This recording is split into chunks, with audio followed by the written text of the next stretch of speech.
Primero partir con un par de reflexiones de Paracelso. Paracelso es un médico y alquimista que vivió entre los fines de años 1500 y comienzos de los 1600, considerado uno de los padres de la medicina, y él dice: contra cada padecimiento crece una planta. El médico debe ser el auxiliar de la naturaleza, no su enemigo, y nada es veneno, todo es veneno. La diferencia está en la dosis. ¿Qué frases más significativas para lo que estamos hablando hoy, que es cannabis medicinal, y que lamentablemente las sociedades científicas, colegas míos y por supuesto también ocurre en otros países, han puesto este mito, ¿cierto?, sobre el cannabis medicinal, diciendo que es tóxico, que es dañino, que es adictivo, etcétera, cuando bien usado en las dosis adecuadas, cuando es indicado con un sustento claro, digamos, un diagnóstico claro, e incluso por razones recreacionales y espirituales bien utilizado, es totalmente seguro. Respecto a las patologías neurológicas, cuando yo empecé a atender pacientes hace un poquito más de un año en la Fundación, claramente más del 90% de los pacientes que consultaban eran por epilepsia refractaria, porque era la enfermedad como más conocida, que había tenido un boom en cuanto internacionalmente y después nacional aquí en el país, digamos, de la eficacia de cannabis en esa enfermedad. Pero hoy en día les muestro la frecuencia de las patologías que estamos viendo, esto es año 2017 hasta ahora, y bueno, sigue siendo epilepsia refractaria la primera condición. Alrededor del 60% de los pacientes que consultan tienen esa patología, pero se ha agregado el trastorno del espectro autista, que es un 18,3% de los pacientes que consultan en la actualidad, y en tercer lugar los trastornos del movimiento, fundamentalmente enfermedad de Parkinson, pero también otras patologías de esa índole, un 8,5%, y después otras condiciones que han consultado con menos frecuencia, como tumores cerebrales, neuropatías, enfermedades neurodegenerativas y otras. Así que voy a hablar de las dos más frecuentes que estamos viendo actualmente. ¿Por qué en epilepsia es tan útil cannabis medicinal? El sistema endocannabinoide, como ustedes ya han visto en las conferencias del Dr. Guzmán hoy día y hace 2 días atrás, cuando uno estudia los distintos tipos de epilepsia, ve que todo este listado, salvo los opioides que están al final, todos los otros sistemas de neurotransmisión cerebral, que algunos son más conocidos, otros son más desconocidos, ¿cierto? La transmisión adrenérgica, por ejemplo, colinérgica, GABAérgica, glutaminérgica, etcétera, y otras, pueden estar todas en mayor o menor grado, algunas de ellas o varias de ellas presentes en los distintos tipos de síndromes epilépticos. Y es así que el sistema endocannabinoide entonces actúa como un supramodulador de todos estos circuitos, y esa es la explicación de por qué una planta como cannabis puede ser eficaz en una enfermedad que en ocasiones es tan difícil de tratar con uno o múltiples medicamentos usados simultáneamente. Me gusta siempre mostrar esto porque nuestros colegas que se oponen al uso de cannabis siempre dicen: ¿cómo estamos usando una planta que no sabemos qué es lo que está produciendo el efecto? ¿Cierto? Que tiene más de 100 cannabinoides, que tiene más de 400 compuestos, incluso por ahí dicen que tienen algunos compuestos tóxicos. Pero la verdad es que justamente eso hace que el cannabis medicinal sea tan eficaz en distintas condiciones, y en particular en epilepsia tenemos que hay compuestos como CBD, como THC, pero también como CBDV o THCV, que son antiepilépticos propiamente tales, pero también tenemos efectos positivos que pueden influir en la frecuencia de crisis en estos pacientes, y es así que THC tiene efectos ansiolíticos, antidepresivos. En epilepsia refractaria se sabe que alrededor de un 70% de los pacientes pueden sufrir en algún momento cuadros de ansiedad, cuadros de depresión, y el tratamiento de esas condiciones es importante para también evitar la alta frecuencia de crisis. Y en este caso no necesitaríamos de usar ansiolíticos o antidepresivos, sino que tenemos la misma planta, una misma medicación para ayudar al paciente en ese sentido. CBD también tiene efectos ansiolíticos, CBG, CBN, THCA, la forma ácida de THC, que ya se ha mencionado en varias oportunidades, tienen efectos sedantes, es decir, promueven el sueño. Sabemos lo importante que es el sueño en los pacientes con epilepsia. Pero también están los terpenos, y los terpenos también tienen numerosos efectos positivos sobre nuestro ánimo, sobre nuestros sueños, sobre los niveles de ansiedad. Y es así como el betamirceno es antidepresivo y sedante, cariofileno antidepresivo, el linalol, muy importante, tiene per se efecto antiepiléptico, pero también es ansiolítico, antidepresivo, etcétera. Es decir, muchos de estos compuestos, que son los terpenos, que son los compuestos volátiles de la planta, también van a ayudar indirectamente a la mejoría de los pacientes con epilepsia. Los flavonoides, por otra parte, que son los que les dan los colores a las plantas, a los frutos, también tienen efecto antiepiléptico per se y además sedante, inducen el sueño. Y esto es porque actúan en el receptor GABA-A, que es el receptor donde actúan también las benzodiazepinas, que muchas veces uno recurre a ellas para tratar las crisis epilépticas. También tiene efecto antidepresivo, antioxidante, neuroprotector. Nuestra experiencia en Fundación Daya creo que nos apegamos bien a los principios de bioética en el sentido de la autonomía, considerando los valores y preferencias del paciente y siempre usando el tratamiento bajo un consentimiento informado. Pensamos que se hace beneficencia y no maleficencia y se utiliza el principio de justicia en el sentido de dar salud a quienes no pueden acceder a ella en especial. Y basándonos en que en Chile el autocultivo es legal, es que hemos indicado en este caso particular, en epilepsia, también en trastorno espectro autista, el uso de extractos de cannabis. Para ello la Fundación enseña a cultivar, a cosechar las plantas y a preparar las distintas opciones, los distintos formatos, entre ellos los macerados de cannabis, que son macerados que se hacen con las flores secas, en aceite de oliva, en frío o en calor, pero ahora se está utilizando también la opción de la de la flor recién cortada, que, como se ha dicho en varias oportunidades, tiene altos niveles de THCA, también de CBDA, y el THCA en particular ha sido cada vez más evidenciado que tiene potentes efectos analgésicos y también antiepilépticos. Así que es una muy buena opción también de tratamiento.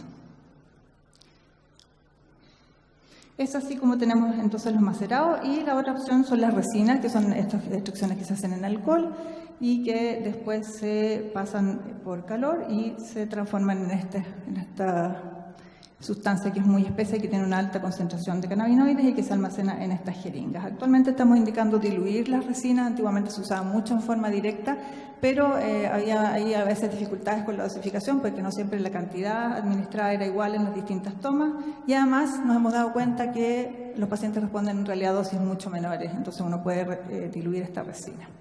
La experiencia clínica con pacientes con epilepsia refractaria, tratados con extractos de cannabis medicinal en la Fundación. En este caso son pacientes vistos entre octubre de 2015 y julio de 2017 con al menos 6 meses de tratamiento continuo, donde se estudiaron datos demográficos, clínicos, del tipo de crisis, los números antiepilépticos usados y los tipos de cepas utilizadas, la dosis, la frecuencia y severidad de las crisis y los eventos adversos.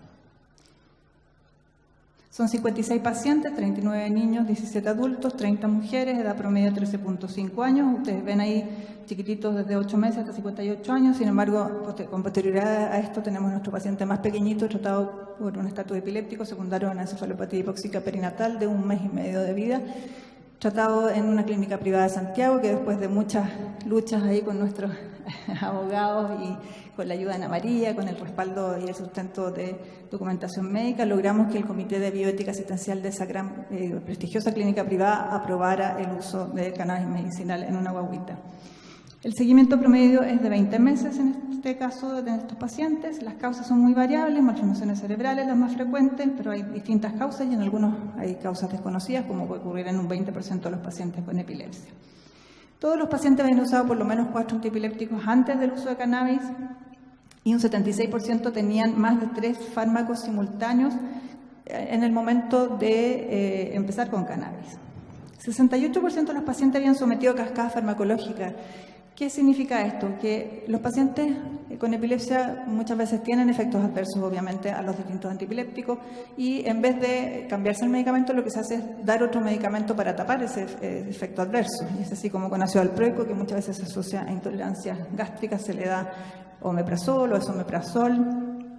En ácido valproico también puede producir hiperamonemia, se les da L-carnitina a los pacientes, etcétera. Es decir, vamos llenando de medicamentos a los pacientes en vez de ir buscando alternativas que sean más seguras. Y esto es lo que se conoce como cascada farmacológica, y fíjense ustedes que un alto porcentaje de los pacientes estaban sometidos a ella.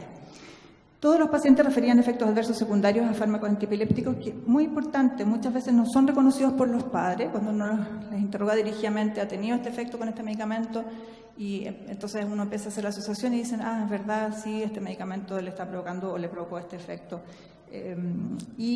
Muchas veces, y esto es más lamentable, los efectos adversos no son reconocidos por los tratantes. Incluso los padres dicen claramente, este medicamento le está produciendo o agitación o excesiva sedación a mi hijo, o se está agrediendo incluso, y los médicos dicen, no, eso no puede ser por el medicamento.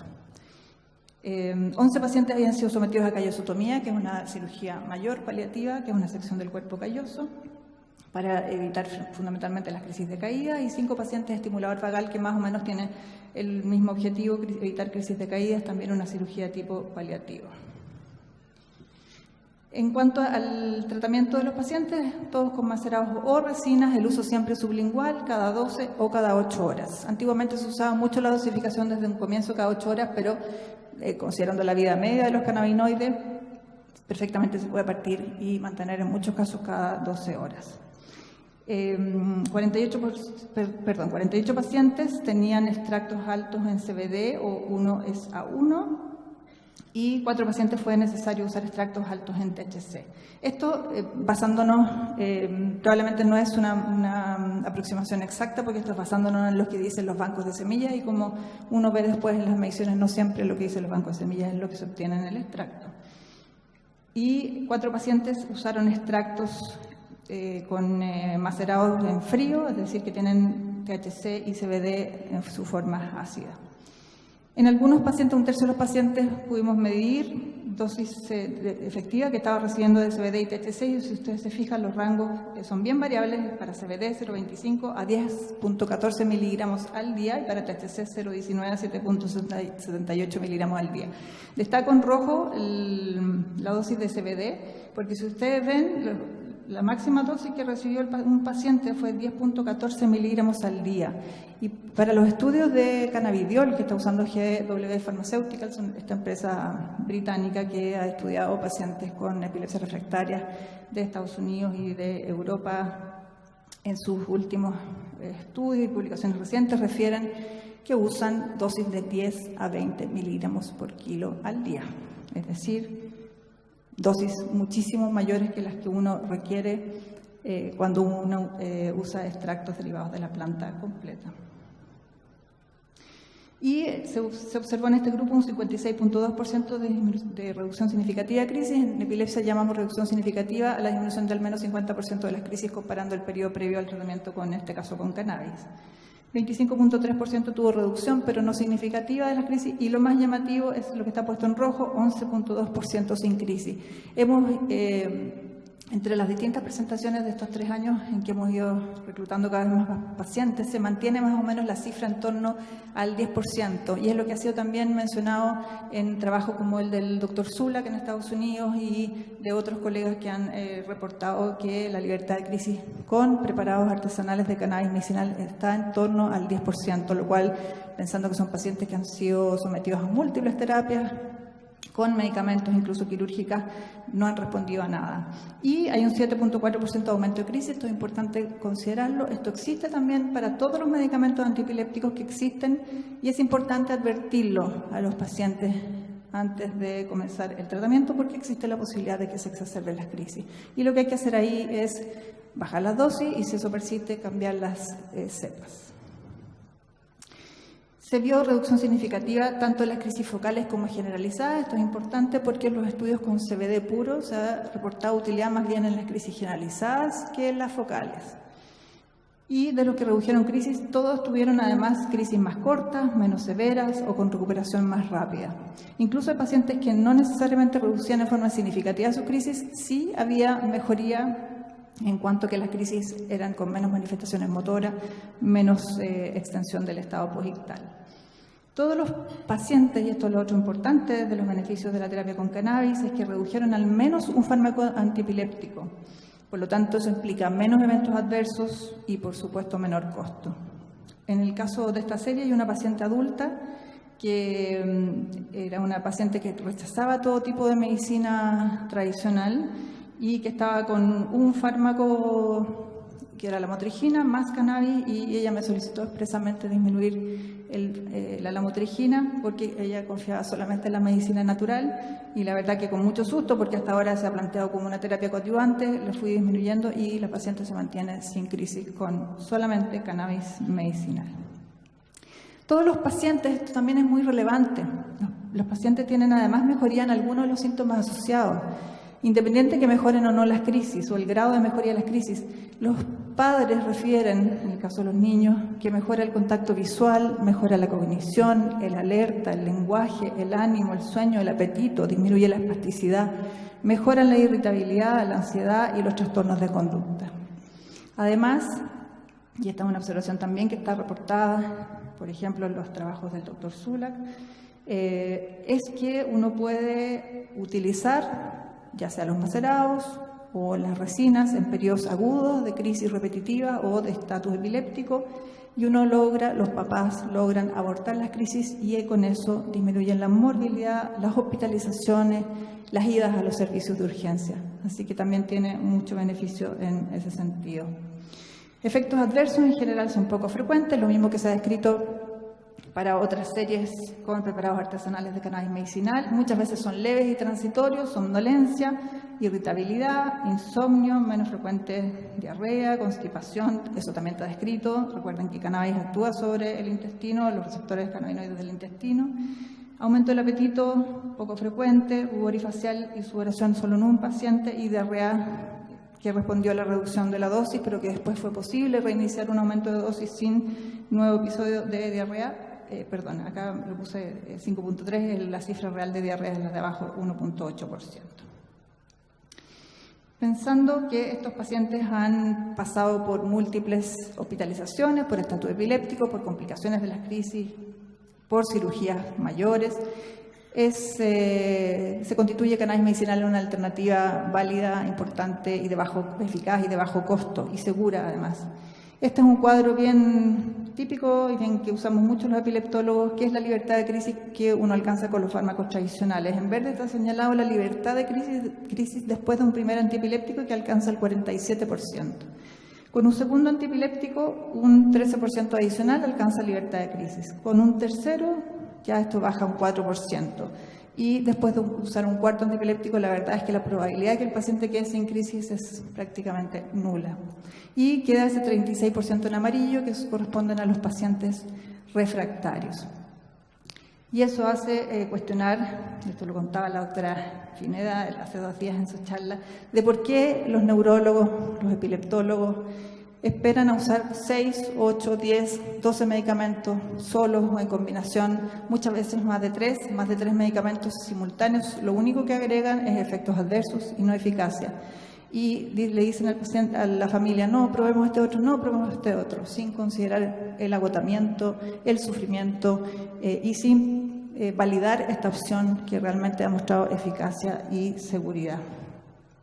Y por otra parte, es importante considerar que cannabis es lejos mucho más seguro que tener a un niño con crisis epilépticas a repetición, un niño o un adulto. En cuanto al trastorno del espectro autista, este es un trastorno del neurodesarrollo que se caracteriza por varios síntomas: alteración del lenguaje, alteración de la interacción social y trastorno motor con conductas repetitivas con estereotipias como los 2 grupos de síntomas centrales de la enfermedad. Pero además tienen estos pacientes intereses restringidos, pensamiento concreto, cognición de muy variable grado, pueden ser muy inteligentes o tener distintos grados de discapacidad intelectual, incluyendo disminución importante o discapacidad severa. Característicamente los síntomas aparecen siempre antes de los 3 años de edad. Y los pacientes muchas veces tienen conducta autoagresiva, pataletas. 1/3 de ellos pueden tener epilepsia. Muchos tienen trastornos gastrointestinales con distensión abdominal, constipación, diarrea, intolerancia a las comidas. Es bastante frecuente este aspecto reportado por los padres. Hasta un 80% de trastornos del sueño. Muchas veces muchos de ellos no duermen nada, incluso desde antes de los primeros meses y años de vida, lo cual provoca disrupciones severas, por supuesto, en el sueño de los padres y de toda la familia. Muchos de ellos desarrollan ansiedad y depresión. La frecuencia, 1 de 68 niños en Estados Unidos a la edad de 8 años tiene este trastorno. En otros países como Reino Unido o Australia se ha descrito una frecuencia de 1%, siendo entonces más frecuente que la epilepsia, que tiene una incidencia de alrededor de un 0.5%. Y lo más llamativo es que su prevalencia ha ido aumentando desde el año 60 hasta ahora en forma exponencial. No se sabe la causa, posiblemente el desarrollo de nuestras sociedades, los contaminantes, la forma que tenemos de comer hoy en día, que es bastante poco natural, contaminantes que pueden estar en el agua eventualmente, en el aire, por supuesto, en nuestro Santiago y en las ciudades que están contaminadas, pero no se sabe efectivamente cuál es la o las causas de esto, pero es preocupante. Y es 4 o 5 veces más frecuente en hombres. Existen 2 fármacos aprobados por la FDA para esta condición, pero básicamente es para tratar las alteraciones conductuales, la irritabilidad, y estos son la risperidona y el aripiprazol. En algunos casos también, cuando hay síntomas depresivos asociados, se usan algunos antidepresivos, como los inhibidores de la recaptación de serotonina, o cuando hay síntomas tipo déficit atencional, se puede utilizar el metilfenidato. Pero la verdad es que ninguno de los fármacos, por lo menos de los aprobados para esta condición, mejora los síntomas centrales, que son la capacidad de interactuar socialmente, la capacidad de comunicarse a través del lenguaje y las conductas repetitivas o las estereotipias que se llaman. Solamente permiten el manejo de algunos problemas conductuales y comorbilidades como les mencionaba. Existen otras terapias que se han planteado para el uso de esta condición, terapia conductual, dentro de ellas una terapia específica que se llama ABA, que es análisis de conducta aplicada, que la pueden desarrollar personas que están formadas en esta terapia y que es la única que está respaldada por la Academia Americana de Pediatría como posiblemente eficaz en el trastorno del espectro autista. Es importante que estos niños, que los niños y también durante la vida adulta sean sometidos a terapia ocupacional, fonoaudiológica, educación especial, alimentación especial muchas veces porque en algunos se ha visto que hay intolerancias alimentarias que gatillan sus descompensas del hipoconductual o sus pataletas. El uso de probióticos para proteger su flora intestinal también ha demostrado utilidad en muchos pacientes, el uso de algunos suplementos vitamínicos. Pero en cuanto a cannabis medicinal, lo interesante es que ha habido un creciente reporte de casos, esto ya desde hace más o menos 5 años, en Estados Unidos los primeros reportes, y después a través de todo el mundo, de notorios efectos beneficiosos y muy escasos o nulos efectos adversos con el uso de cannabis medicinal. De hecho, una indicación aprobada por algunos estados de Estados Unidos el uso de cannabis medicinal en esta condición. Además, en Estados Unidos surgió este grupo que se llama Mamás solicitando el uso de marihuana medicinal para el autismo, que sin duda que, así como Mama Cultiva en Chile y en muchos lugares de Latinoamérica, han sido los motores para impulsar todavía más el acceso a esta terapia. Esto muy brevemente, solo para mencionarles que hay un sustento en la investigación preclínica de que efectivamente en el autismo hay una alteración en la transmisión a nivel del sistema endocannabinoide, y estos son ejemplos de ello. También se ha demostrado que el receptor CB1, si ustedes recuerdan en las primeras charlas, ¿cierto? El receptor endocannabinoide 1 se ha visto asociado a aquellas áreas, su disrupción está asociada a aquellas áreas que tienen que ver con el conocimiento de las emociones faciales, que es uno de los rasgos característicos de estos pacientes. Ellos no saben distinguir cuando otra persona está contenta, está triste, está enojada, etcétera.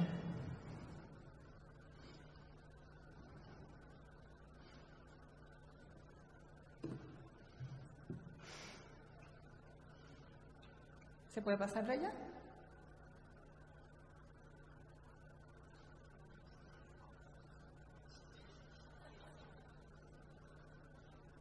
Ahí. Este es entonces un estudio retrospectivo de pacientes vistos entre junio del año pasado a marzo de este año, y de nuevo buscando datos demográficos que cumplieran los pacientes los criterios de DSM-5, que es el manual de estadística de patología de salud mental actualmente vigente, y que tuvieran estudios al menos electroencefalográficos, neuroimágenes, y que hubiesen sido estudiados a tiempo, digamos, precozmente con neuropsicología, terapia ocupacional, evaluaciones auditivas, visuales, etcétera, todos los estudios que hay que hacer en este trastorno.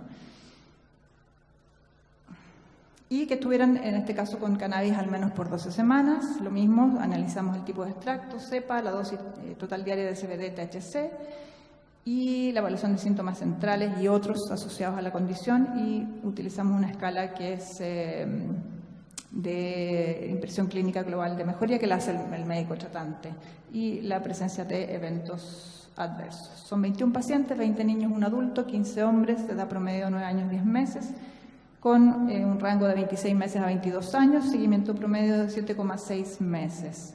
y midiendo el nivel de severidad, esto lo propone el DSM-5 en la actualidad, el nivel de severidad ya no se habla de autismo de alto funcionamiento o de bajo funcionamiento, sino que se habla según el requerimiento de apoyo. En nivel 1 requieren apoyo de carácter leve, el nivel 2 requieren apoyo importante, el nivel 3 son totalmente dependientes para sus actividades de la vida diaria, y vemos que la muestra incluye más o menos un tercio de cada uno de estos grados de severidad.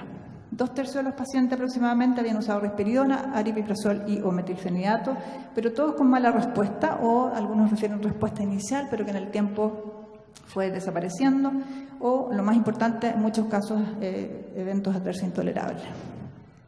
Se usaron también macerados o resinas, también de uso sublingual, en este caso solo cada 12 horas. Y de acuerdo a lo que nos indicaban los bancos de semillas, 90% de los pacientes tenían cepas altas en CBD o equilibradas y casi un 10% altas en THC. En 10 pacientes pudimos medir CBD y THC usando cromatografía líquida de alta eficacia, que es la técnica ideal para esta medición, y resultó que efectivamente al menos en esos 10, 9 tenían extractos más que equilibrados, un poco más altos en CBD. Vamos a ver más adelante el nivel, tampoco eran demasiado altos en CBD, y uno era más alto en THC.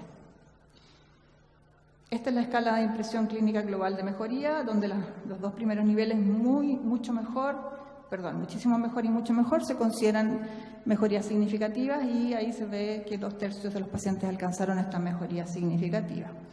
La medición de CBD en cuanto al rango de dosis diaria administrada osciló entre 0.17 a 13.32 miligramos al día, con un promedio de 1.94, casi 2 miligramos al día. Y la medición de THC resultó en 0.22 a 5.26 miligramos al día, con un promedio de casi 0.9 miligramos al día. Y la proporción CBD-THC fue más alta siempre para CBD, pero no tan alta, 2.5 veces mayor, o 0.45, que es el caso que corresponde a una cepa más alta en THC. Y viendo el promedio, la proporción de CBD-THC resultó ser de 1.6. Además de la evolución global de 2/3 de los pacientes con mejoría significativa, un porcentaje adicional de pacientes o de padres de pacientes reportaba que tenían, aunque no tuvieran una mejoría significativa, por lo menos alguna mejoría en los síntomas centrales. Eso es importante porque les insisto en que los medicamentos habituales no sirven para mejorar ni el contacto visual, ni la capacidad de comunicación, ni muchos de los trastornos motores que tienen los pacientes, y cannabis medicinal en más del 70% de los pacientes sí puede lograr hacerlo. Además, se ven mejoría en los otros síntomas asociados. Por ejemplo, 6 de 7 pacientes mostraron mejor tolerancia a la alimentación o aceptaban nuevas comidas. 6 de 10 pacientes que tenían trastorno del sueño mejoraron el sueño. 2 de 5 pacientes que tenían alteraciones sensoriales muchas veces no toleran ciertas texturas, no toleran los ruidos, por ejemplo. Mejoraron también 2 de 5 pacientes, y las crisis epilépticas mejoraron en 2 de 3 pacientes que las tenían. Efectos adversos, de nuevo, fueron poco frecuentes, muchas veces transitorios, muchas veces revirtieron al cambiar de cepa. Mayor agitación, más irritabilidad, somnolencia, insomnio, constipación, aumento de crisis epiléptica, de nuevo recordemos que eso está descrito, pero en ningún caso fue un evento adverso serio que requiriera hospitalización o suspensión inmediata del medicamento. Solo para ilustrar, les voy a mostrar 2 casos clínicos que son parte de esta serie. El primero, un paciente hombre, un niño de 6 años, con trastorno espectro autista de causa desconocida, y los papás referían que con risperidona estaba muy lento. Inició resina 7 meses antes de que yo lo hubiese visto, con una cepa 1:1, y estaba con lo que se llama un grano de arroz cada 12 horas. Y el reporte de los padres dice textualmente: tiene menos pataletas, está menos agresivo, dejó de sacarse el pelo, antes estaba todo el día con mamadera, ahora toma en vaso, casi come solo, antes había que darle la comida. Quiere probar otros alimentos que antes rechazaba, ahora entiende órdenes simples y hace varias cosas de la vida cotidiana.